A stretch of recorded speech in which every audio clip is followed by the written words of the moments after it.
Welcome back to part 2 of the Dave Does Math from Home video for section 3.3, derivative shortcuts. First thing I want to talk about real quick is some unofficial notation that I like to use. When we're talking about derivatives, for example, if we want the derivative of something like x squared, it's very common for a lot of students to sort of use the equal sign as like a this is the result, and that's not what equal sign means. Equal sign means that the two things are the same. So don't use an equal sign to represent derivatives. If you just want a really quick way to represent derivatives, I use an arrow with a d on top. D is for derivative, and then you can say that this is 2x. Don't use an equal sign. This is something that I personally use. It's not like official notation or anything, it's just a little shorthand that I came up with. It's convenient. As long as you're not using the equal sign to represent derivatives, then we're okay. So we know that the derivative of x squared is 2x. X cubed is going to be 3x squared, and x to the fourth is going to be 4x cubed. I think the derivative for x to the fifth should be 5x to the fourth if we are following this pattern. And I'm going to find out. F prime of x is the limit, as h goes to 0, of f of x plus h minus f of x all over h. So once we get to the fives, the binomial expansion theorem starts to get a little dicey. And by dicey, I mean I don't remember the sequence of numbers perfectly at this point. I could probably figure out if I was given enough time. But the good news is I don't really care about the entire sequence. When I plug in this x to the fifth thing here, so let me indicate that this is a guess. We are investigating this. We don't know this for sure yet. So, when we plug in our f of x equals x to the fifth in here, we're going to have an x plus h to the fifth power, and we need to expand that. We'll rewrite the limit here. Here's what I know about the binomial expansion theorem for sure. The first term is going to be an x to the fifth. You always start with one of each of these. There's going to be one x to the fifth term and one h to the fifth term. I know that the first mixed term, h, x to the fourth and h, always gets this, like the original exponent is always the coefficient on this term. And here's what I know about the rest of this. There's some stuff here, but there's an h squared, and then an h cubed. All of the rest of these terms have at least two h's in them. This one has h squared, h cubed. There should be an h to the fourth term and an h to the fifth term. I don't actually care what those are. All I need to know is that they have at least two h's.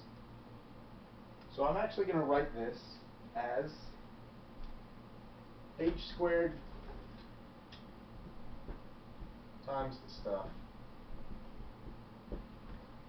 Whatever else is in there, there's at least two h's in all of this. And then we'll do a minus x to the fifth for f of x, and then it's also divided by h.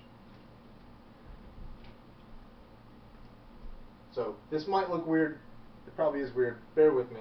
Hopefully it'll make sense in a minute. When I simplify, these things cancel. They're gone. This h cancels. I'll have the limit as h goes to 0 of, this will be 5x to the fourth. One of these h's cancels and leaves me with an h. And the rest of this stuff, I don't care what it is. Because I can plan B, set h equals 0, and it all goes away. 5x to the fourth is the only thing that's left. This is why I don't need to know what the coefficients are for the rest of these terms. All I care about is that there's at least two h's. So I can cancel one. I still have at least one left. it goes to 0, it disappears. So we were correct. The derivative of x to the 5th is 5x to the 4th. So let's talk about the derivative of x to the 10th. At this point, I think we can pretty confidently say that this should be 10x to the 9th. And the derivative of something like x to the 115th. This should probably be 115x to the 114th. Generally speaking, the pattern here is that the derivative of x to the n should always be nx to the n minus 1.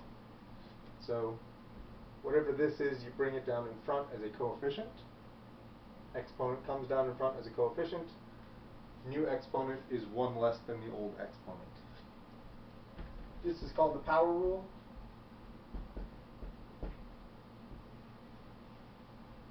And it's very important. Let's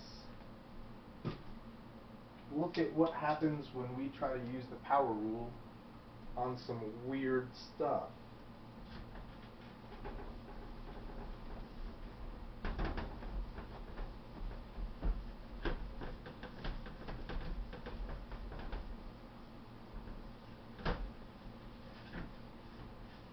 We got the power rule on top.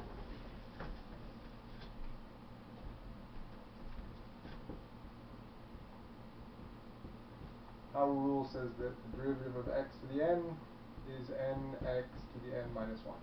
So let's see if we can use this to figure out what the derivative of square root of x should be.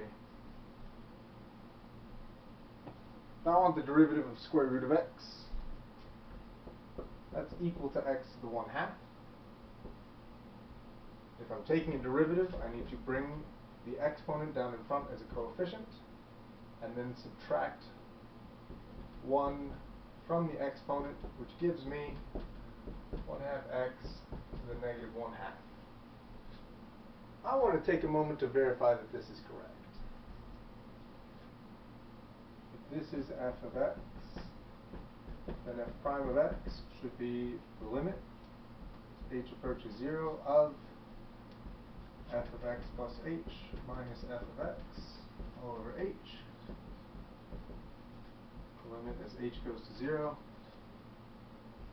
This will be the square root of x plus h minus the square root of x all over h.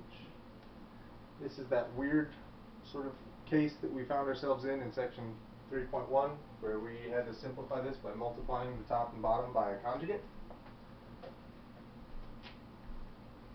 So I'm going to multiply this by root x plus h plus root x over root x plus h plus root x.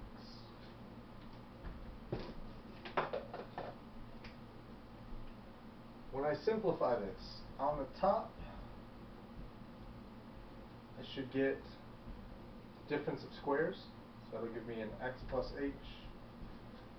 Root x plus h times root x plus h is regular x plus h minus x. And when you FOIL, the middle terms cancel because one of them is negative and the other one's positive.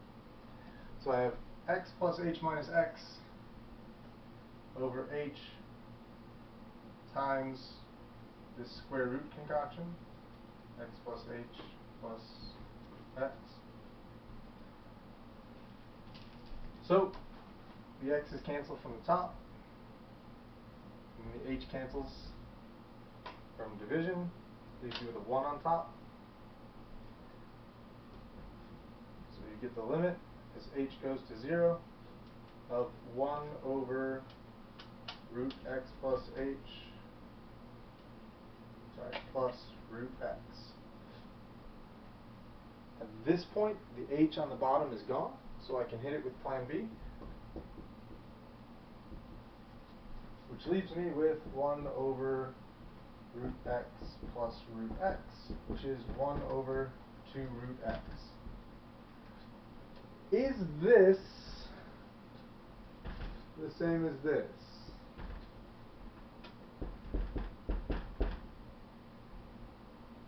Hopefully. hopefully, we can determine that it is.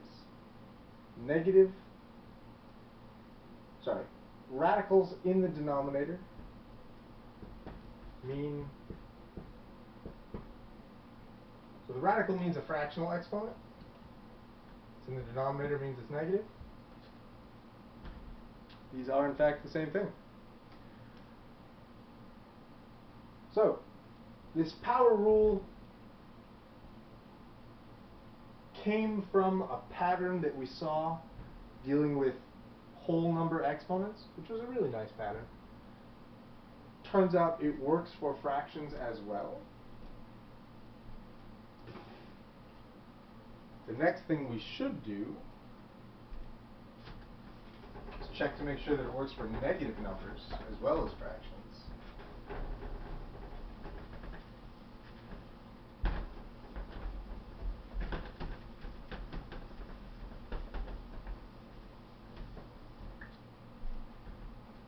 So let's see what that might look like.